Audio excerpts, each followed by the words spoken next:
अवाम महंगाई से ऑलरेडी परेशान है। अवाम का अगर मसला नंबर 1 कहा जाए तो मेरी नजर में वो महंगाई है। अवाम को कोई सरोकार नहीं है कि कौन वजीर आजम बन रहा है, कौन डेप्यूटी वजीर आजम बन रहा है, कौन सी वजारत किसके पास। अवाम कहती है हमारी महंगाई से जान छुड़वाओ। पाकिस्तान को अगर कर्ज से निकालना है ना तो मेरे लिए लाजिम था यही होता है कि जो गैर मुस्लिम है, काफिर है, उन्हें खत्म करते हैं।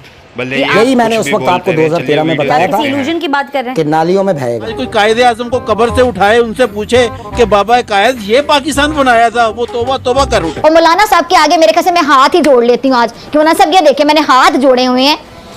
ये सिर्फ मेरे हाथ नहीं है, पूरी पाकिस्तानी कौम के हाथ जुड़े हैं कि अल्लाह का वास्ता है आपको कि मुल्क को चलने दें। अगर हम इसको आज भी सही नहीं कर सके तो फिर ये पाकिस्तान की मईशत बिल्कुल डूब जाएगी। गर्मियां भी आ रही हैं, गंदम का बहरान है, बिजली के बिल, IMF की मजीद महंगाई। हमारे किसान भाई बहुत ज्यादा परेशान है। पाकिस्तान ने जितना लोन लिया है वो डॉलर में लिया है और जितना अदा करेगा वो डॉलर में करेगा। डॉलर 1000 रुपए का होगा तब भी डॉलर में करेगा और डॉलर 10 पैसे का होगा तब भी डॉलर में करेगा। 26 नवंबर 2026 को मेरी अल्फाज याद रखना, 1 रुपए के 10 डॉलर होंगे। पाकिस्तान 25 लाख रुपए अदा करके ये 75,000 अरब का लोन फारिग कर देगा। होता है, तकलीफ होती है। अब कश्मीर की जंग हमने नहीं लड़नी, तुम्हारे टुकड़े टुकड़े करेंगे। कश्मीर अल्लाह के दिए हुए तोहफे के तौर पे खुद पाकिस्तान में चल के आएगा। पाकिस्तान जिसने इतनी ज्यादा कश्मीर में इतना इन्फ्लुएंस और सारा कुछ इस्लाम और नेशनलिज्म बड़ा कुछ किया, इंडिया ने दबा लिया हर चीज। हम उस दलदल में पहुंच चुके हैं कि अगर हमने जरा सा भी कदम बढ़ाया तो हम उस भंवर के अंदर जाकर बह जाएंगे। और मैं यूके वालों से बोल रहा हूं, तुम्हें शर्म नहीं आती? तुम्हें क्या लगा था तुम अपने बीच में पाकिस्तानियों को लाओगे तो क्या करेंगे वहां पे? ये क्या करेंगे वहां पे? साइंटिस्ट पैदा करेंगे? अच्छा, अब मैं आपको आगे आऊं कि देखें रोथशाइल्ड की जो रद्दी है ना उसका नाम डॉलर है। 2-4 ट्रिलियन डॉलर तो यहाँ पाकिस्तान में सियासतदानों के घरों के नीचे दफन है। तो ये कायदे आजम की कौम है यार, अल्लामा इकबाल की, जिन्होंने खुदी का दर्स दिया, खुददारी का दर्स दिया। हम बड़े खुददार हैं वैसे, कोई सदका खैरात छोड़ते ही नहीं। तो अभी इस हुकूमत ने तो अब तो इमरजेंसी किस्म की नाफज हो गई है ना कि चीजें अपनी इतनी बुरी हालात हो गए पाकिस्तान के कि हम दिवालिया के अभी भी धारे पे खड़े हैं। इन्होंने पूरी दुनिया के तेल पे कब्जा किया। पाकिस्तान के सहाफी बता रहे थे ओ जी मार्केट बंद है, तेल समंदर में बह गया। मतलब जाहिलों की भी कोई हद होती है। दुनिया बंद होगी तो तेल रिजर्व होगा। दुनिया को बंद करके तेल को जखीरा किया गया क्योंकि 25-30 साल के बाद रिसर्च के मुताबिक दुनिया में तेल नहीं। मैंने यहां पे आके बताया कि 20 मिनट बाद दुनिया के ऊपर तेल का डाका शुरू हो रहा है। पाकिस्तानियों तेल रिजर्व कर लो। ये हंसते रहे, मुस्कुराते रहे मेरे पे कि हमारे पास तो जखायर ही नहीं है। इनको इतना नहीं पता जाहिल लोगों के तेल हमेशा कागज में रिजर्व किया जाता है, जखायर में नहीं। इंडिया कर गया 5 साल का, जो उसकी मैशियत को मजबूती का सबसे पहला सबब बना। काश आप लोगों ने भी किया होता। आप लोगों ने नहीं किया। अच्छा, मेरे लिए सबसे इंपॉर्टेंट ये था कि इन ज़मीर फरोशों के होते हुए पाकिस्तान को कर्ज से कैसे निकालें, तो वो मुझे समझ नहीं आता। उसके लिए इख्तियार चाहिए, इक़्तिदार चाहिए, आवाम से वोट की भीख चाहिए। वोट ले लो, कल को 1 लाख वोट को 1000 कर देते हैं, 1000 को 1 लाख कर देते हैं। तो यहाँ पे क्या खाक हमने मेहनत करनी थी? अब मेहनत कहाँ करनी थी? पाकिस्तान का इस पूरे हमारे फार्मूले से पाकिस्तान का कोई ताल्लुक नहीं। पाकिस्तान को अगर कर्ज से निकालना है ना तो मेरे लिए लाजिम था डॉलर को ख़त्म कर दिया जाए दुनिया से। दुनिया से यही मैंने उस वक्त आपको 2013 में बताया था। इल्यूजन की बात कर रहे हैं कि नालियों में बहेगा। नहीं, आप इल्यूजन नहीं, मैं तो आपको बता रहा हूँ ना, रियलिटी बेस्ड बात, रियलिटी ही बात करता हूँ। अच्छा। और अगर 15 साल में मेरे कही हुई चीजें कबूल नहीं हुई तो फिर आप इस पे शक करें, वरना यही इंडियन मीडिया जो आज मुझ पे तनकीद कर रहा है कोविड-19 में ये बड़े बड़े सुरमा आपके इंडिया में काफी बातें हो रही करें ना। हमारा है उनसे दुश्मनी, रहेगी सारी जिंदगी, लेकिन मईशी जंग है, मुआशी जंग है। अच्छा। मैशियत में मारना है ना, बाकी मेरा ताल्लुक नहीं उनसे। PMLN की हुकूमत 4-5 साल रही, 14,650 अरब रुपए का बोझ चढ़ा दिया। फिर आया कायदे आजम के बाद सबसे बड़ा लीडर नियाजी, 14,365 अरब रुपए का बोझ चढ़ा दिया। फिर ये आए 14 जमाती ठग 1 साल के लिए, इन्होंने तो हद ही क्रॉस कर दी ना, 18,200 अरब रुपए का कर्ज चढ़ा दिया। पाकिस्तान का एक्सटर्नल इंटरनल कर्जा कुल मिला के 75,000 अरब पे ले आए। ये कैसे खत्म होगा? ये ऐसे खत्म होगा कि हमने इसराइल को खत्म करना है, जो कि रोथशाइल्ड का मैकेनिज्म है। अगर इसराइल खत्म, दुनिया से डॉलर खत्म। अच्छा। इसराइल खत्म, दुनिया से यूनाइटेड नेशन खत्म। इसराइल खत्म, दुनिया से वर्ल्ड हेल्थ ऑर्गेनाइजेशन खत्म। इसराइल खत्म, दुनिया से यूनिसेफ खत्म। इसराइल खत्म, Bill and Melinda Gate Foundation खत्म। इसराइल खत्म, डॉलर खत्म। उसकी वजह यह है कि मेरी नजर हमेशा इनके ऊपर ये रही कि ये जो एग्रीमेंट करते हैं, जब वो मेरे पास आते थे, ये इसकी टोटल ट्रांजेक्शन है आपके लोन की, और इसके अंदर तमाम एग्रीमेंट्स मौजूद हैं। अब मेरे लिए सबसे इंपॉर्टेंट क्या था कि जितने भी एग्रीमेंट करते थे लोन के, उसके अंदर मैं सिर्फ एक नुक्ता देख के खुश हुआ करता था और सजदा शुक्र अदा करता था, अल्लाह ताला ये आपका करम है कि ये नुक्ता है।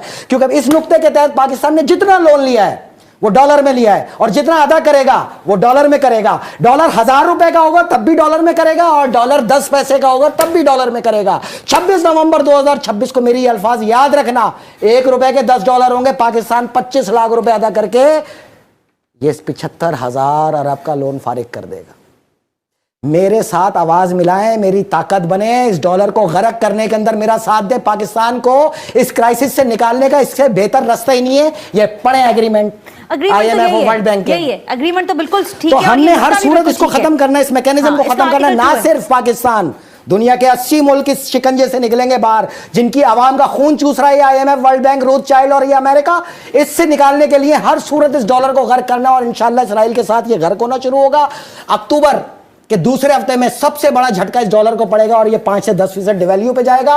उस दिन पूरी दुनिया के लोग डर जाएंगे, उस दिन अरबों लोग डॉलर को डिस्कार्ड करेंगे। डिस्कार्ड इस तरह करेंगे, ट्रिलियंस ऑफ टन के अंदर डॉलर यहां जमीन पे आपको पड़ा हुआ नजर आएगा, क्योंकि उस वक्त दुनिया की सबसे पहली ख्वाहिश होगी डॉलर निकालो, डॉलर गिर रहा है। और उसके बाद आप देखेंगे कि डॉलर कितना है दुनिया में, जिसकी कोई हद ही नहीं है, कोई लिमिट ही नहीं है। आज छाप लो, कल छाप लो, परसों छाप लो, जहाज भर लो, प्लेन भर लो, जिसको खरीदना है डॉलर से खरीद लो। रद्दी है, एक रद्दी का नाम डॉलर है। आप ये मेरी बात याद रखिएगा, 26 नवंबर 2026 को इस डॉलर की हैसियत 0। ये आप जो कह रहे हैं ना, ये लाइव भी जा रहा है, कह रहा है, मैं थोड़ी कह रहा हूं, ये उसका फैसला है। दज्जाल को शिकस्त यही तो है सबसे बड़े, कि उसकी करेंसी खत्म हो जाए। डॉलर के ऊपर क्या दज्जाल का साइन मौजूद नहीं? मैं ये सारी बात आपकी मानने के बाद आपसे सवाल ये कर रही हूँ कि ये जो आप बात कर रहे हैं ना, ये एक सर वो ठीक है, 70% जो आपके ऊपर कर्ज चढ़ा हुआ है ना, वो करेंसी डिवैल्यूएशन की वजह से, इनकी वजह से 500 अरब डॉलर का बोझ हम पर, 500 अरब रुपए का बोझ हम पर सवार हो जाता है। 70% जो आपकी वैल्यू है ना, डिवैल्यू हुई है, वो इस करेंसी के डिवैल्यू की वजह से। अब इन्होंने क्या हथियार इस्तेमाल किया, आपके रुपए को डिवैल्यू करते गए, आपके कर्ज को बढ़ाते चले गए। आप उतरेंगे कैसे? डॉलर को आप डिवैल्यू करते जाए, कर्ज नीचे आता चला जाएगा। कौन करेगा ये डिवैल्यू जो आपने अल्लाह करेगा, आप लोग का नहीं यार, इसी तरह करते रहे सारी जिंदगी। अगर मेरी बातों पे चल, 300 रुपए से ऊपर गया है, आपके यहाँ है ना, आपके यहाँ है। दुनिया की ट्रेड पे नजर डालें आप दुनिया के हिसाब से चलेंगे, अपने मुल्क के हिसाब से चलेंगे। डॉलर तो दुनिया का है ना, आप लोग तो उसके खाली खरीदार हो, और क्या आप तो ईमान बेचने के लिए इस्तेमाल करते हो। याद रखना आप तो ईमान बेचने के लिए इस्तेमाल करते हो। मेरी बात सुनिए, इनका कहना है, मेरा कहना है, कभी धमकियां दी जाती हैं, तड़ियां लगाई जाती हैं, कभी कोई ड्रामा सामने आ जाता है, और कभी कोई शोशा छोड़ दिया जाता है। मगर हकीकत जो समझ आ रही है, समझने वालों को ये आ रही कि दाल नहीं गल रही है, बल्कि 9 मई को शहीदों के मुजस्समों की बेहुरमती करने, दिफाई तंसीबात पर हमला करने वाली तहरीक इंसाफ को मनफी कुव्वत के तौर पर ही देखा जा रहा है। कि उसी रोज ISPR की तरफ से आर्मी चीफ का भी एक बयान जारी किया गया, जिसमें army chief general Asim Munir साहब ने दो टोक अंदाज में वाजे कर दिया है कि अवाम की सपोर्ट से पाकिस्तान की तरक्की के सफर में रखना डालने वालों की तमाम कोशिशें नाकाम होंगी। मनफी प्रोपेगेंडा और सोशल मीडिया ट्रोलिंग हमारी तवज्जो पाकिस्तान और उसके अवाम की तरक्की और खुशहाली के लिए काम करने से नहीं हटा सकती। और आर्मी चीफ ने यह भी कहा कि पाकिस्तान की खुशहाली और तरक्की के सफर में किसी किस्म का अदम इस्तेहकाम बर्दाश्त नहीं करेंगे, मिलकर मनफी कुव्वतों को रद्द करेंगे। अब मुझे समझ नहीं आती है कि एक तरफ PTI वाले एस्टैब्लिशमेंट पर अस्करी क़यादत पर इल्जामात की बुछाड़ कर रहे हैं, सोशल मीडिया पर ट्रोलिंग करते हैं, और फिर दूसरी तरफ उन्हीं से मुज़ाकरात के लिए मरे जा रहे हैं। तो क्या ये दोगलापन्नी तो और क्या है? अच्छा, JUI ने जो एहतजाजी तहरीक चलानी है, उसका उन्होंने तारीख जो है वो 9 मई का इंतखाब किया, इंदिया दे दी है कि ये एहतजाजी तहरीक 9 मई को शुरू होगी। JUI के जो सरबराह मौलाना फजलुर रहमान साहब, वो अब ये फरमाते हैं कि जी मुल्क को जाली असम्बलियों से चलाया जा रहा है, हम मुल्क को बचाने निकले हैं। आज़ादी की तहरीक के जरिए जो मुसल्लत निज़ाम है उसका खात्मा करके हकीकी जमहूरियत को बहाल करेंगे। कह कौन रहा है? मौलाना फजलुर रहमान साहब। और मौलाना फजलुर रहमान साहब एहतजाज की जो सियासत है, ये कोई नई बात तो नहीं है, मगर इस बार एक नई बात है, और वो नई बात यह है कि इस बार JUI ने एहतजाजी तहरीक के आगाज़ के लिए जो तारीख चुनी है उस पर बहुत सवालात उठ रहे हैं, और बिल्कुल जायज़ सवालात हैं, उठाना भी बनते हैं सवालात। मौलाना फजलुर रहमान साहब कह रहे हैं कि जी 9 मई को पेशावर में JUI जो है उसकी आइंदा लाएअमल का ऐलान किया जाएगा।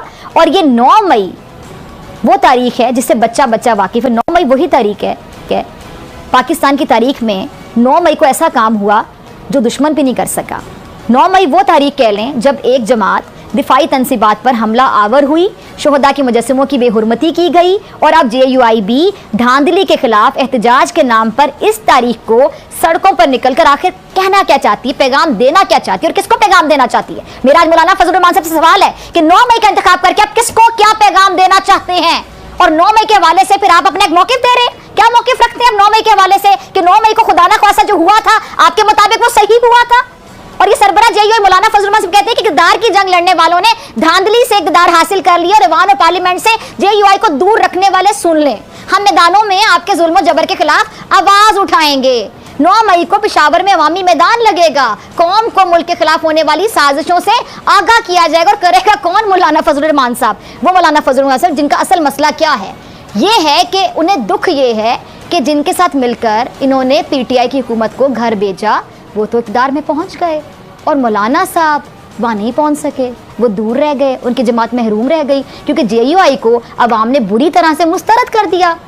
यकीन माने यही वो दर्द है, यही वो दुख है, यही वो तकलीफ है जो मौलाना फजल रहमान साहब को नहीं सोने दे रहा।